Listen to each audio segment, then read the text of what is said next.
તમામ દર્શક મિત્રોનું આપણી યુટ્યુબ ચેનલમાં ફરી એકવાર સ્વાગત છે। આજે આપણે એવા મોડલ પેપર વિશે વાત કરીશું કે જે આવનારી પોલીસ કોન્સ્ટેબલ, બિન સચિવાલય અને તલાટીની પરીક્ષામાં ક્યાંક ને ક્યાંક જે આ પ્રશ્નો છે એ તમને કામ લાગે। એટલા માટે જોઈએ આપણી આજે મોડલ પેપરનો પહેલો પ્રશ્ન। નવનિર્માણ આંદોલન કેટલા દિવસ ચાલ્યું હતું? નવનિર્માણ આંદોલન જે છે એ કેટલા દિવસ ચાલ્યું હતું? તો મિત્રો નવનિર્માણ જે આંદોલન હતું એ ચીમનભાઈ પટેલની સરકાર વખતે થયેલું અને જે છે એ 97 દિવસ જેટલું છે એ નવનિર્માણ આંદોલન થયું હતું અને ગુજરાતના મુખ્યમંત્રી તરીકે ચીમનભાઈ પટેલે જે છે એ રાજીનામું આપેલું હતું। ત્યારબાદ જોઈએ બીજો પ્રશ્ન। ગાંધીજીએ પ્રથમ ખેડૂત આંદોલન ક્યાંથી શરૂ કર્યું હતું? ગાંધીજી છે એ આફ્રિકાથી પરત ફર્યા અને સૌપ્રથમ જે છે ભારતનું ભ્રમણ કરી અને ભારતના લોકોની પરિસ્થિતિ જાણી અને સત્યાગ્રહનું જે છે એ શસ્ત્ર ઉગામ્યું, જેને ક્યાંથી શરૂ કર્યું હતું? તો ચંપારણ જે છે બિહારનું, હાલમાં બિહારમાં આવેલું ચંપારણ, ત્યાંથી જે છે એ ગાંધીજીએ એના પ્રથમ આંદોલનની શરૂઆત કરેલી હતી। ત્યારબાદ જોઈએ ત્રીજો પ્રશ્ન। વડોદરા રાજ્યના છેલ્લા રાજવી જે હતા એ કોણ હતા? આપ જાણો છો વડોદરામાં ગાયકવાડની સરકાર જે છે એ હતી અને એમાં ઘણા પ્રતાપી રાજાઓ થઈ ગયા, પરંતુ અહીંયા પૂછેલું છે કે વડોદરા રાજ્યના છેલ્લા રાજવી કોણ હતા? તો વડોદરા રાજ્યના જે છેલ્લા રાજવી છે એ હતા પ્રતાપસિંહ રાવ ગાયકવાડ। પ્રતાપસિંહ ગાયકવાડ જે છે મિત્રો એ વડોદરા રાજ્યના જે છે એ છેલ્લા શાસક હતા। ત્યારબાદ જોઈએ આગળનો પ્રશ્ન। ગુજરાતમાં સૌપ્રથમ કઈ કોલેજ શરૂ થઈ હતી? ગુજરાતમાં જે છે એ સૌપ્રથમ કઈ કોલેજ શરૂ થઈ હતી? તો આપણો જવાબ જે છે એ રહેશે ગુજરાત કોલેજ। ગુજરાત કોલેજ અમદાવાદમાં આવેલી છે અને જે છે ગુજરાતમાં શરૂ થયેલી સૌપ્રથમ કોલેજ છે। ત્યારબાદ જોઈએ આગળ પ્રશ્ન। જૂનાગઢમાં ઉપરકોટમાં કઈ વાવ જોવા મળે છે? જૂનાગઢમાં ઉપરકોટનો જે કિલ્લો આવેલો છે એમાં કઈ વાવ જોવા મળે છે? તો જૂનાગઢનો જે ઉપરકોટનો કિલ્લો છે ત્યાં તમને જોવા મળશે અડીકડીની વાવ। અડીકડીની વાવ અને નવઘણ કૂવો જે છે એ જૂનાગઢના ઉપરકોટના કિલ્લામાં જે છે એ તમને જોવા મળશે। ત્યારબાદ જોઈએ આગળનો પ્રશ્ન। ગુજરાતમાં વેદ મંદિરના સ્થાપક જે છે એ કોણ હતા? ગુજરાતમાં જે વેદ મંદિરો આવેલા છે એના સ્થાપક, જેણે શરૂઆત કરાવી, તે કોણ હતા? તો વેદ મંદિરના સ્થાપક જે છે મિત્રો એ હતા સ્વામી ગંગેશ્વરાનંદજી। ગંગેશ્વરાનંદજી જે હતા એમણે જે છે એ વેદ મંદિરની જે છે એ ગુજરાતમાં શરૂઆત કરાવી અને સ્થાપના કરાવી। આથી જે વેદ મંદિરના સ્થાપક છે એ ગંગેશ્વરાનંદજી છે। ત્યારબાદ આગળ જોઈએ તો મૌન મંદિર, જેમ વેદ મંદિર જોયું એમ અહીંયા આપેલું છે મૌન મંદિર। તો મૌન મંદિર જે છે એના સ્થાપક કોણ હતા? તો મૌન મંદિર જે છે એના સ્થાપક આપ જાણો છો કે પૂજ્યશ્રી મોટા, પૂજ્યશ્રી મોટા જે હતા એ ગુજરાતમાં જે છે એ મૌન મંદિરના સ્થાપક હતા। ત્યારબાદ તાલુકાને લગતો પ્રશ્ન આવેલો છે, જોઈએ। લખતર તાલુકો જે ગુજરાત રાજ્યના કયા જિલ્લામાં આવેલો છે? લખતર તાલુકો જે છે, યાદ રાખજો, લખતર તાલુકો જે છે ગુજરાત રાજ્યના કયા જિલ્લામાં આવેલો છે? તો અહીંયા આપણો જવાબ જે છે એ રહેશે સુરેન્દ્રનગર। સુરેન્દ્રનગર મિત્રો જે છે ત્યાં લખતર તાલુકો આવેલો છે અને ખાસ યાદ રાખજો કચ્છ જે છે ત્યાં લખપત તાલુકો આવેલો છે। લખપત, લખપત પૂછે તો કચ્છ જિલ્લામાં આવશે, પરંતુ અહીંયા પૂછેલું છે લખતર, તો લખતર જે છે એ યાદ રાખજો સુરેન્દ્રનગરમાં આવેલું છે। ત્યારબાદ જોઈએ આગળનો પ્રશ્ન। ગુજરાતી ભાષાના પ્રથમ કોષકાર કોણ હતા? ગુજરાતી ભાષાના જે પ્રથમ કોષકાર જે હતા એ કોણ હતા? તો આપણો જવાબ જે છે મિત્રો એ રીતે નર્મદ। નર્મદ જે છે એ ગુજરાતી ભાષાના પ્રથમ કોષકાર અને તેમને જે કૃતિ લખેલી ગુજરાતી ભાષાનો પ્રથમ કોષ નર્મકોશ જે નર્મદે આપેલો છે અને તેઓ સુરતના વતની હતા। ત્યારબાદ જોઈએ આગળનો પ્રશ્ન। મૈત્રક વંશના કયા રાજવીએ સામંત અને મહાસામંતના જે બિરુદ હતા એ ધારણ કર્યા હતા? મૈત્રક વંશ જે છે એ આપ જાણો છો આપણા ગુજરાતના ભાવનગરમાં હાલ આવેલું છે વલભી, એ વિસ્તાર જે છે એ મૈત્રક વંશની રાજધાની ગણાતું। તો અહીંયા કયો રાજા છે નીચેના ઓપ્શનમાં આપેલા છે કે કયો રાજા એવો છે જેણે સામંત અને મહાસામંતના જે છે એ બિરુદો ધારણ કર્યા હતા? તો અહીંયા આપણો જવાબ જે છે મિત્રો એ રહેશે ધરસેન બીજાએ।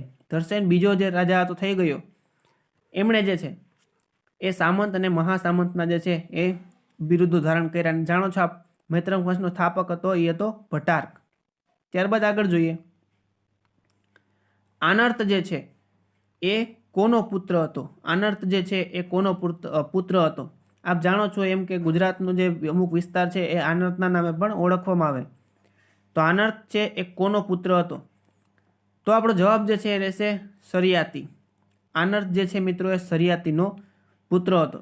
આપ જાણો છો કે સૌપ્રથમ મનુ જે છે એ વિશ્વના પ્રથમ માનવી તરીકે માનવામાં આવે છે. મનુનો પુત્ર હતો સરિયાતી, સરિયાતીનો પુત્ર હતો આનર્ત, અને આનર્તના એક પુત્રનું નામ હતું રેવતક. રેવતક જે છે એ આનર્તનો પુત્ર હતો. અને આપ જાણો છો કે ગિરનારનું બીજું નામ જે છે એ રેવતક છે, અને તેની રાજધાની જે છે એ ગિરિનગર હતી. ત્યારબાદ આગળ જોઈએ, નરસિંહ મહેતાનો જન્મ ક્યાં થયો હતો? ઘણીવાર પરીક્ષામાં પૂછાય છે આવા પ્રશ્નો. નરસિંહ મહેતાનો જે જન્મ છે એ ક્યાં થયો હતો? તો આપણો જવાબ જે છે એ રહેશે તળાજા. મિત્રો તળાજા છે એ હાલ ભાવનગર જિલ્લામાં આવેલું છે. એવો પ્રશ્ન પૂછાય કે નરસિંહ મહેતાનો જન્મ કયા જિલ્લામાં થયો હતો? તો આપણો જવાબ જે છે એ રહેશે ભાવનગર. ભાવનગરમાં આવેલું તળાજા જે છે એ નરસિંહ મહેતાનું જન્મસ્થળ છે. ત્યારબાદ આગળ જોઈએ તો લોથલ જે છે એ કઈ નદીના કિનારે આવેલું છે? લોથલ જે છે એ કઈ નદીના કિનારે? વારંવાર પરીક્ષામાં પૂછાય એવો પ્રશ્ન. લોથલ જે છે એ કઈ નદીના કિનારે આવેલું છે? તો આપણો જવાબ જે છે મિત્રો એ રહેશે ભોગાવો. અમદાવાદના જે છે એ ધોળકા તાલુકામાં આવેલું લોથલ કઈ નદીના કિનારે? તો ભોગાવો નદી જે છે એને કિનારે જે છે એ આ હડપ્પિયન સંસ્કૃતિનું સ્થળ લોથલ જે છે આપને મળી આવેલું છે.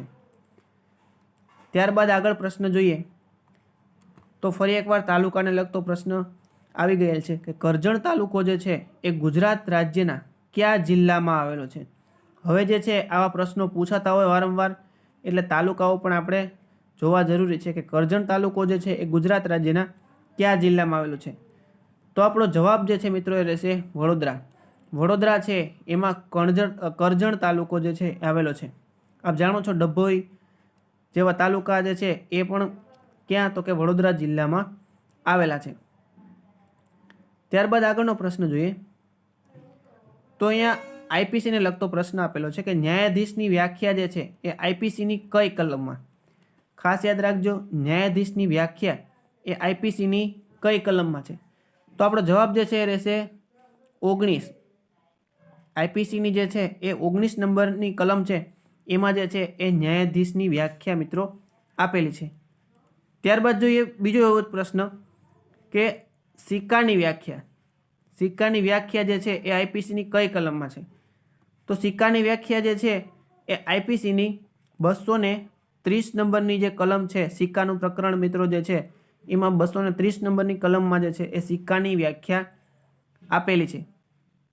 ત્યારબાદ આગળ જોઈએ, પ્રાચીન ગુજરાતની કઈ વિદ્યાપીઠ વિશ્વભરમાં જાણીતી બની હતી? તો પ્રાચીન ગુજરાતની કઈ વિદ્યાપીઠ જે વિશ્વમાં જાણીતી હતી? તો આપણો જવાબ જે છે મિત્રો એ રહેશે વલભી. ભાવનગરમાં આવેલું જે વલભી હાલ છે, અને તે એક પ્રાચીન સમયમાં જે છે એક બહુ સુંદર મજાની એક વિદ્યાપીઠ હતી, જ્યાંથી જે છે એ લોકો રાજકુમારો જે છે એ અભ્યાસ માટે વલભી વિદ્યાપીઠ આવતા. ત્યારબાદ આગળ જોઈએ, એક માન્યતા પ્રમાણે તાપી નદીને કયા દેવતાની પુત્રી તરીકે ઓળખવામાં આવે છે? તાપી નદી મિત્રો જાણો છો કે આપણા ગુજરાતમાં અને મહારાષ્ટ્ર અને મધ્યપ્રદેશ રાજ્યમાં થઈને નીકળે છે. તો તાપી નદી જે છે એને કયા દેવતાની પુત્રી તરીકે ઓળખવામાં આવે છે? તો તાપી જે છે મિત્રો એને સૂર્યપુત્રી તરીકે ઓળખવામાં આવે છે. તાપી જે છે ખાસ યાદ રાખજો, સૂર્યની પુત્રી તરીકે કોને ઓળખવામાં આવે? તો તાપીને. ત્યારબાદ આગળનો પ્રશ્ન જોઈએ તો પ્રાચીન કાળમાં ગુજરાતનું કયું બંદર મરી મસાલા માટે અને રેશમના વ્યાપાર માટે જાણીતું હતું? પ્રાચીન કાળમાં જે ગુજરાતનું બંદર હતું એ શેના માટે? તો મરી મસાલા અને રેશમના વ્યાપાર માટે જાણીતું હતું. તો આપણો જવાબ જે છે એ રહેશે ભરૂચ. ભરૂચને બીજા નામે આપણે જાણો છો કે ભૃગુ કચ્છ તરીકે પણ ઓળખવામાં આવે છે. અને ભરૂચ જે છે એ પહેલાં મરી મસાલા માટે અને રેશમના વ્યાપાર માટે જે છે એ જાણીતું હતું. ત્યારબાદ આગળનો જોઈએ 20મો પ્રશ્ન. જૂનાગઢના કયા રાજા સાથે સિદ્ધરાજ જયસિંહે યુદ્ધ કર્યું હતું? તો જૂનાગઢના કયા રાજા, અહીંયા ઓપ્શન નીચે આપેલા છે, આપણે જોઈએ. ગુજરાતમાં જે જૂનાગઢના રાજા ક્યાં હતા કે જેની સાથે સિદ્ધરાજ જયસિંહે જે યુદ્ધ કર્યું હતું? તો અહીંયા ઓપ્શન આપણે જોઈએ છીએ કે દેસર, રાજા ભોજ, રા ખેંગાર કે રા નવગણ. તો આપણો જવાબ છે એ રહેશે રા ખેંગાર. રા ખેંગાર જે રાજા હતો મિત્રો, એની સાથે જે છે એ સિદ્ધરાજ જયસિંહ સોલંકી વંશના એક મહાન શાસકને રા ખેંગાર સાથે જે છે એ યુદ્ધ કરવું પડેલું. ત્યારબાદ આગળ જોઈએ, ગુજરાત વિદ્યાસભાની સ્થાપના ક્યારે થઈ? ગુજરાત વિદ્યાસભા જે છે એમની સ્થાપના ક્યારે થઈ? હવે આવા જે વર્ષને લગતા પ્રશ્નો પણ હોય એ પૂછાય છે. તો આપણો જવાબ છે એ રહેશે 1848. 1848 ગુજરાત વિદ્યાસભાની સ્થાપના જે છે ક્યારે થઈ? તો 1848ની સાલમાં જે છે ગુજરાત વિદ્યાસભાની જે છે મિત્રો એ સ્થાપના થયેલી હતી. ત્યારબાદ 22મો પ્રશ્ન જોઈએ, તો ગુજરાતી ભાષાના પ્રથમ વર્તમાનપત્ર મુંબઈ સમાચારનો પ્રારંભ ક્યારે થયો હતો? ઘણીવાર પરીક્ષામાં પૂછાઈ ગયેલો પ્રશ્ન છે. ગુજરાતી ભાષાના પ્રથમ વર્તમાનપત્ર, ઘણીવાર એવું પૂછાય છે ગુજરાતી ભાષાનું પ્રથમ વર્તમાનપત્ર કયું છે? તો એમાં પણ આપણો જવાબ છે એ મુંબઈ સમાચાર રહેશે. તો અહીંયા પૂછેલું છે કે પ્રારંભ ક્યારે થયો હતો? તો જેનો પ્રારંભ છે મિત્રો ખાસ યાદ રાખજો, ઈસવીસન 1822. 1822માં જે છે એ મુંબઈ સમાચારનો પ્રારંભ થયેલો. ત્યારબાદ જોઈએ 23મો પ્રશ્ન. નીચેનામાંથી કયો સત્યાગ્રહ ગુજરાતનો ન હતો? નીચેનામાંથી જે છે એ કયો સત્યાગ્રહ જે છે એ ગુજરાતનો ન હતો? તો અહીંયા આપણો જવાબ જે છે એ રહેશે ચંપારણ સત્યાગ્રહ. ચંપારણ સત્યાગ્રહ આપ જાણો છો તો એ જે છે એ કયા રાજ્યનો હતો? તો કે બિહારનો હતો. બિહારનો જે છે એ ચંપારણ સત્યાગ્રહ હતો. ત્યારબાદ આગળ જોઈએ, દરેક રાજ્યમાં બંધારણ લગતો પ્રશ્ન છે. દરેક રાજ્યમાં હાઈકોર્ટની સ્થાપના માટેની જોગવાઈ બંધારણની કઈ કલમમાં છે? કે બંધારણની કઈ કલમમાં એવું કહેવામાં આવ્યું છે કે દરેક રાજ્યમાં જે છે એક હાઈકોર્ટ એટલે કે એક ઉચ્ચતર ન્યાયાલય રહેશે? તો બંધારણમાં જે છે મિત્રો એને 214 નંબરની 214 નંબરની કલમ છે એમાં કહેવામાં આવેલું છે કે ભારતના દરેક રાજ્યમાં જે છે એક હાઈકોર્ટ રહેશે. અને બંધારણને આપ જાણો છો કે 124 નંબરની કલમ છે એ સૂચવે છે કે ભારતમાં એક સુપ્રીમ કોર્ટ રહેશે. ત્યારબાદ આગળ જોઈએ તો ગાંધી જયંતિ 2 ઓક્ટોબર દુનિયામાં બીજા કયા નામે ઉજવાય છે? ગાંધી જયંતિ આપ જાણો છો તો 2 ઓક્ટોબર જે છે એ દુનિયામાં એટલે કે વિશ્વમાં જે છે એ બીજા કયા નામે ઓળખાય? તો ગાંધી જયંતિ જે છે એને બીજા વિશ્વમાં આંતરરાષ્ટ્રીય અહિંસા દિન તરીકે જે છે એ ગાંધી જયંતિને ઓળખવામાં આવે. ખાસ યાદ રાખજો, આંતરરાષ્ટ્રીય અહિંસા દિન તરીકે ગાંધી જયંતિને ઓળખવામાં આવે, કારણ કે ગાંધીજીનો જન્મ જે છે એ પોરબંદર ખાતે 2 ઓક્ટોબર 1869ના રોજ થયેલો. ત્યારબાદ જોઈએ તો આગળનો પ્રશ્ન, ગુજરાતનો સૌથી મોટો બંધ કયો છે? ગુજરાતનો સૌથી મોટો જે છે બંધ કયો છે? તો ગુજરાતનો મિત્રો સૌથી મોટો બંધ છે એ આપ જાણો છો એમ સરદાર સરોવર. સરદાર સરોવર બંધ જે છે એ ગુજરાતનો સૌથી મોટો બંધ છે. નર્મદા નદી ઉપર આવેલો સરદાર સરોવર જે ગુજરાતનો સૌથી મોટો બંધ છે. ત્યારબાદ આગળ જોઈએ તો 27મો પ્રશ્ન, ગુજરાતના પ્રથમ ભૌતિક વૈજ્ઞાનિક કોણ હતા? ગુજરાતના પ્રથમ ભૌતિક વૈજ્ઞાનિક કોણ હતા? તો ગુજરાતના પ્રથમ જે છે મિત્રો ભૌતિક વિજ્ઞાની હતા ડૉક્ટર વિક્રમ સારાભાઈ. ડૉક્ટર વિક્રમ સારાભાઈ જે છે એ ગુજરાતના જે છે એ પ્રથમ ભૌતિક વિજ્ઞાની હતા. ત્યારબાદ આગળ જોઈએ તો દરબાર ગોપાળદાસનો જે જન્મ ક્યાં થયો હતો? ઘણીવાર આવા પ્રશ્નો જે છે એ પૂછાઈ જતા હોય છે કે દરબાર ગોપાળદાસનો જન્મ જે છે એ જન્મસ્થળ જણાવો. તો એનો જન્મસ્થળ જે છે મિત્રો ખાસ યાદ રાખજો વસો. વસો જે છે એ દરબાર ગોપાળદાસનું જે છે એ જન્મસ્થળ હતું. ત્યારબાદ આગળનો પ્રશ્ન જોઈએ તો ગુજરાતમાં કયા વિસ્તારમાં શિયાળા દરમિયાન સૌથી ઓછું તાપમાન જોવા મળે છે? એટલે કે જ્યાં સૌથી વધુ ઠંડી પડે. તો ગુજરાતનો એવો કયો વિસ્તાર છે? તો ગુજરાતનો મિત્રો અહીં આપેલો છે નલિયા વિસ્તાર. નલિયા ક્યાં આવેલું છે? તો કે કચ્છમાં. કચ્છમાં જે છે એ નલિયા આવેલું છે અને નલિયા જે છે ત્યાં સૌથી વધુ ગુજરાતમાં ઠંડી અનુભવાય છે. એટલા માટે જે છે એ સૌથી ઓછું તાપમાન જે છે એ ક્યાં જોવા મળશે? તો કે નલિયામાં. નલિયામાં જે છે તમને સૌથી ઓછું તાપમાન જોવા મળે. આથી સૌથી વધુ ઠંડી પણ ક્યાં પડે? તો કે નલિયામાં.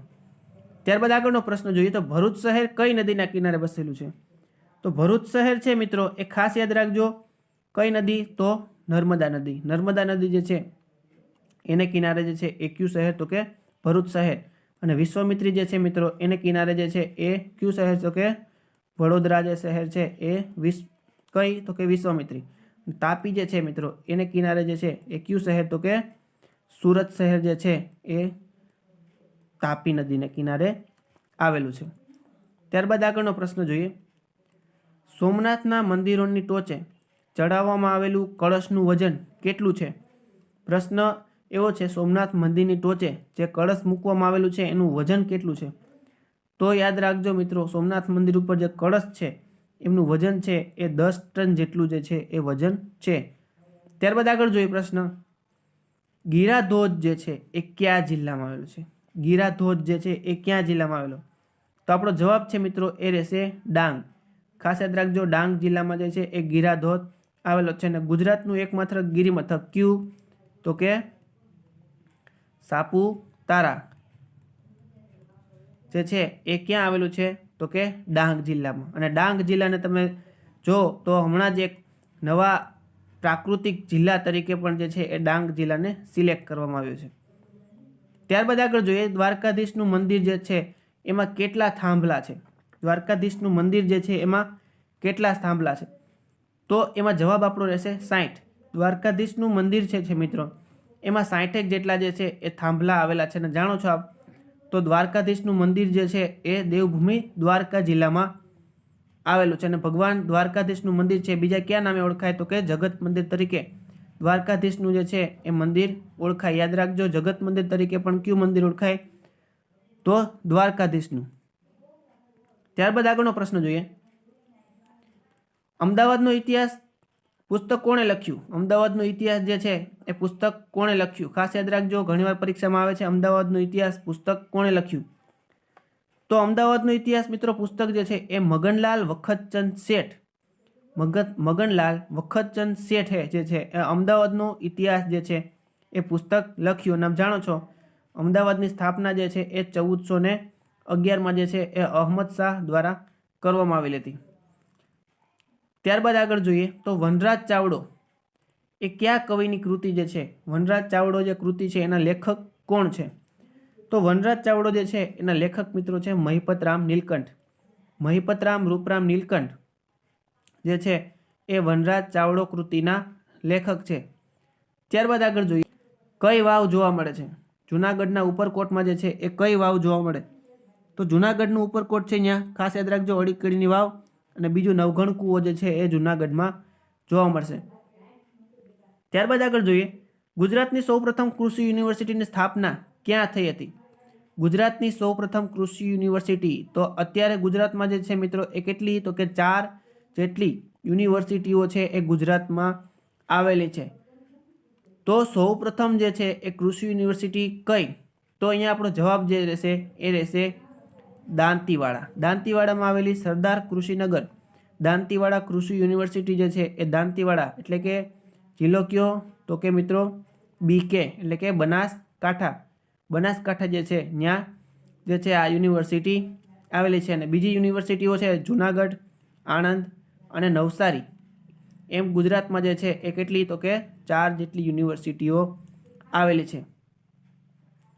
ગુજરાતની સૌપ્રથમ લો યુનિવર્સિટી એટલે કે કાયદાને લગતી યુનિવર્સિટી છે, ગુજરાતની સૌપ્રથમ લો યુનિવર્સિટી કયા જિલ્લામાં આવેલી?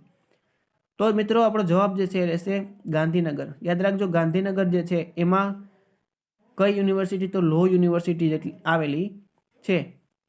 ત્યારબાદ આગળ જોઈએ, પિનકોડમાં પહેલા 2 આંકડા શું દર્શાવે છે? પિનકોડમાં જે પહેલા 2 આંકડા હોય એ શું દર્શાવે છે? તો પિનકોડમાં મિત્રો યાદ રાખજો પહેલા 2 આંકડા છે એ શું દર્શાવે? તો કે રાજ્ય.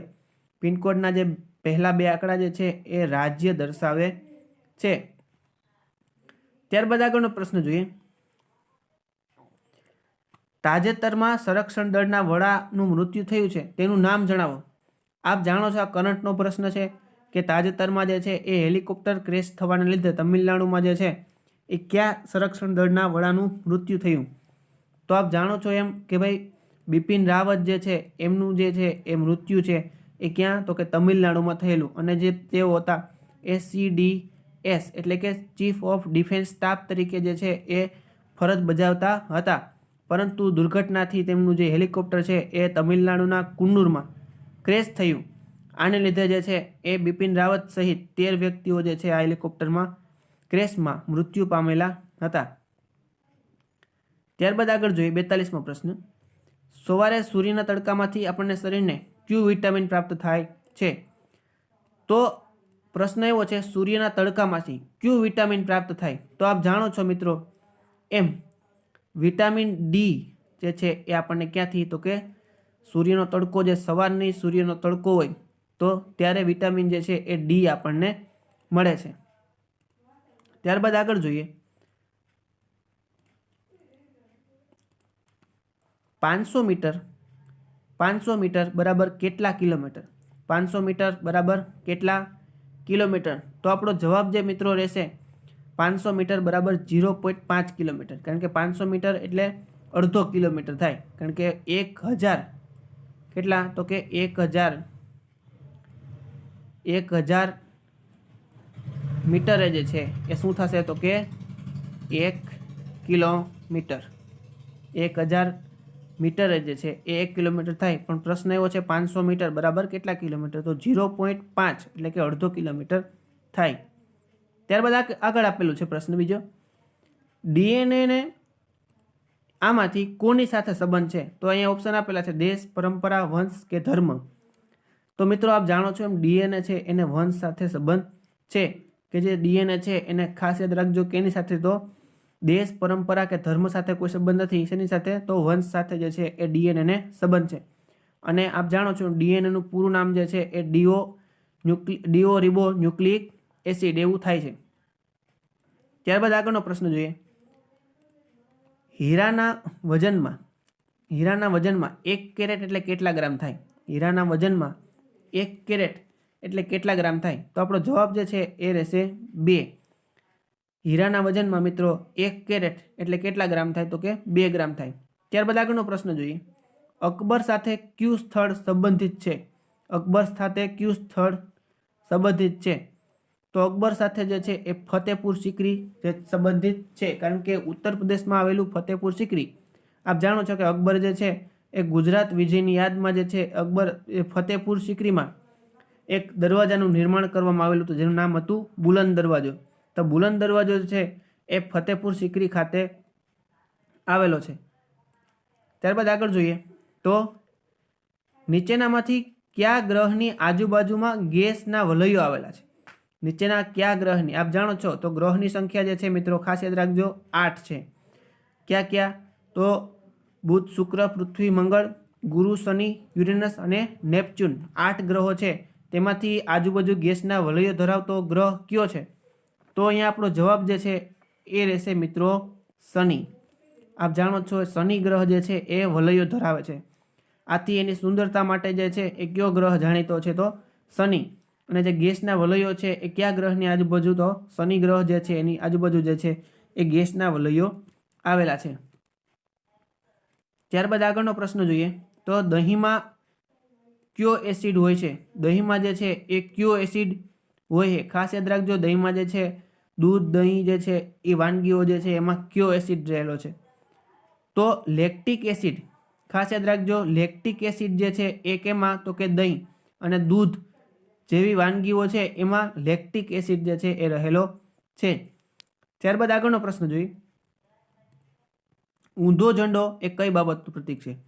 આપ જાણો છો કે ધ્વજ જે છે આપણો રાષ્ટ્રધ્વજ એને ઘણીવાર જે કઈ પરિસ્થિતિઓ સર્જાતી હોય જેને કારણે ઘણીવાર ઊંધો અથવા તો અડધી કાઠીએ જે છે ફરકાવવામાં આવે છે. પણ અહીંયા પૂછેલું છે કે ઊંધો ઝંડો જે છે એ કઈ બાબતનું જે છે એ પ્રતીક છે?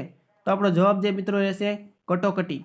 કટોકટીની જે બાબત છે, જો કટોકટી જાહેર થાય તો રાષ્ટ્રધ્વજ જે છે એ ઊંધો ફરકાવવામાં આવે છે. અને આજની આપણા મોડેલ પેપરનો છેલ્લો પ્રશ્ન જોઈએ તો